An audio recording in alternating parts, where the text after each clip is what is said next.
Here again with another episode review video of The Walking Dead Dead Cities. I was able to watch the episode early on the Amazon Prime AMC channel. If you aren't caught up to the point where I am in rewatching or watching The Walking Dead Dead City, or you're just not entirely sure, then you definitely need to take the initiative and pay attention to the episode's title, which of course I'll mention as well as put in the description. If that happens to be the case and you're not caught up, it would be my recommendation that you don't watch this video any further to avoid any potential spoilers, and make sure that you leave me a comment in the comment section with your thoughts.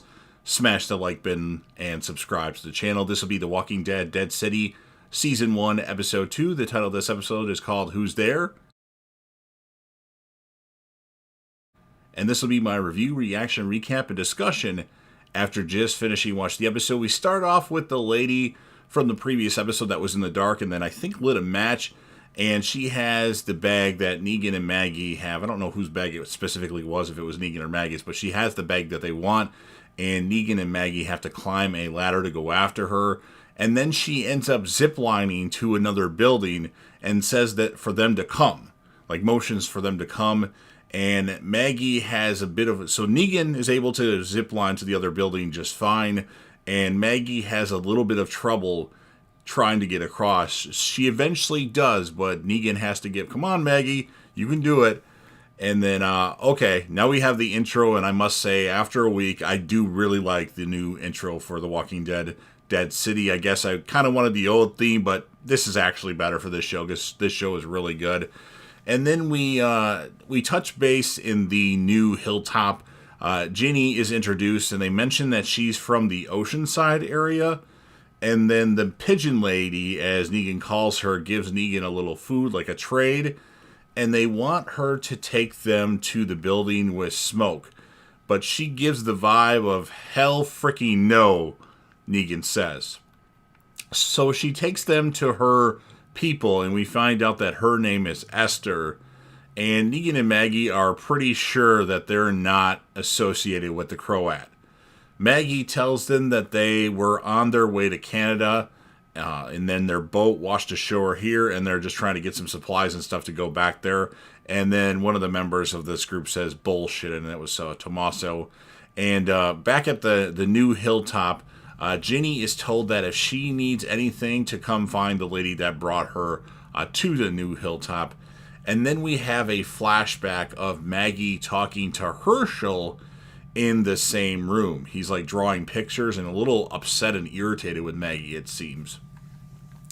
Negan is slightly pissed that Maggie told the new people a lie about going to Canada, as they've been locked in this bathroom, which looks kind of like well, it's not kind of like, but it's as dirty as the bathroom from Saw.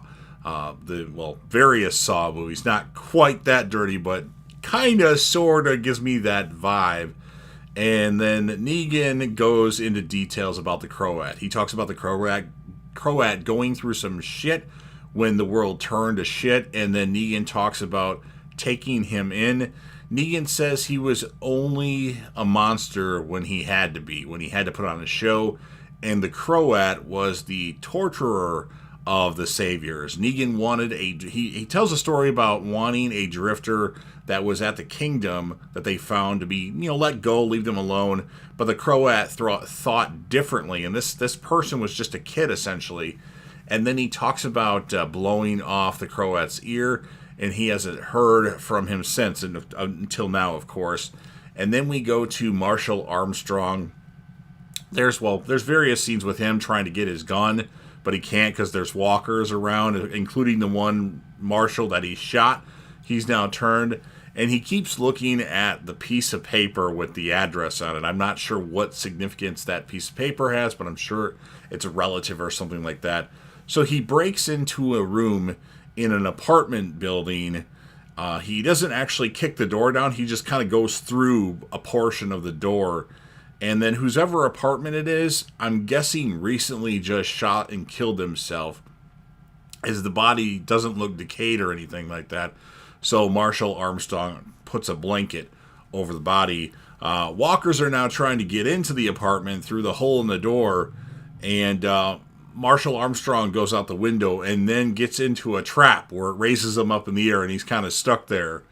Tommaso, kind of like the the guy that's doing most of the talking for this new group, along with another female, which I didn't catch her name, takes Negan and Maggie out of the bathroom and says it was them. They led them right to us, as a bunch of like armed guards with like motorcycle helmets or something like that show up. And Negan says, everyone take 1 second and bunch their undies.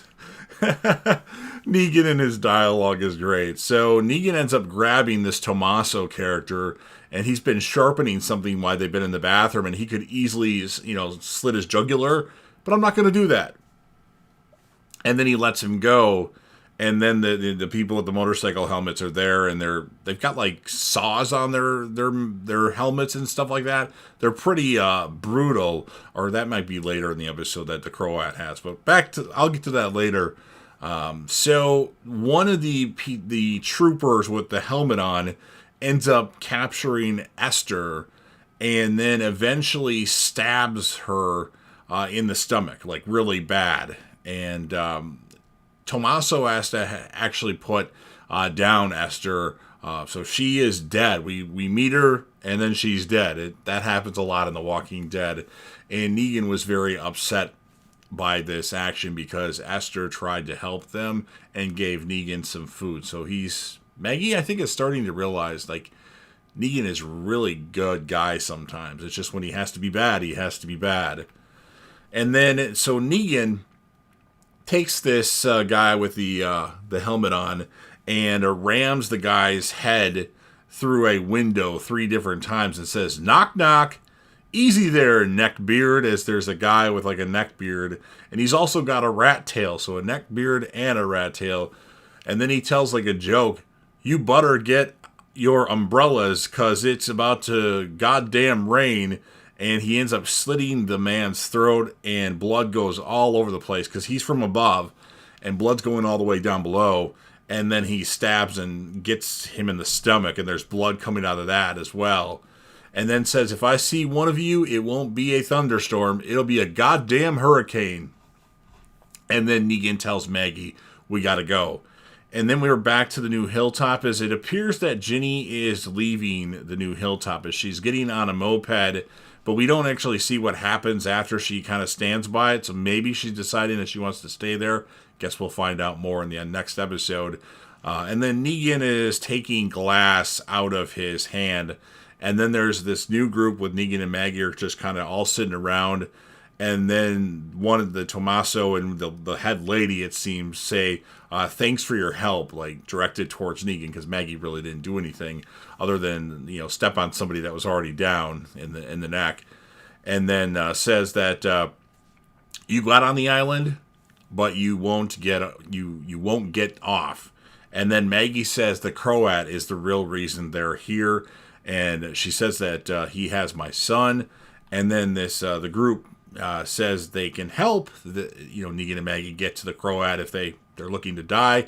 And then we see the Croat let Marshall Armstrong out of his trap and says, don't worry, you're safe now. And that ends this episode of The Walking Dead, Dead City. So pretty interesting stuff. A little bit slower paced in this episode, but it still had really good moments. I'm going to score the episode an 8.7 out of 10, and maybe that episode score is a little low. Might have to watch the episode again, but my initial reaction is 8.7 out of 10. My character of the episode is Negan. Negan was hands down the main focus in this episode. Of course, there's other members of this group that we're going to learn more about, or they're just going to die right away, that I'm very interested to see what their story is. Like Luther, and I can't remember what the lady next to Tommaso was. They didn't say it, or I didn't catch it, but you've heard what I have to say. Now, of course, it's your turn. If you're a fan of The Walking Dead, The Walking Dead, Dead City, if you're The Walking Dead, the Daryl Dixon show, the Rick and Michonne show, well, The Walking Dead World Beyond, which I actually didn't watch yet, make sure, if that's the case, that you help me out with this YouTube algorithm and Hulk smash that like button. Share the video with a friend. Put this video on any one of your social media platforms. Let me know what you think in the comments section. Just give me your score of the episode. And if you had to choose the character of the episode, it's kind of obvious that this easily is Negan. And then last, but certainly not least, first of all, I'll actually put my review to the series finale of The Walking Dead right here. with about 20 seconds left, if that's not the case already. And then last but certainly not least, don't forget to hit that subscribe button, join the team, show your damn support, and be a part of something special. And JDev will return.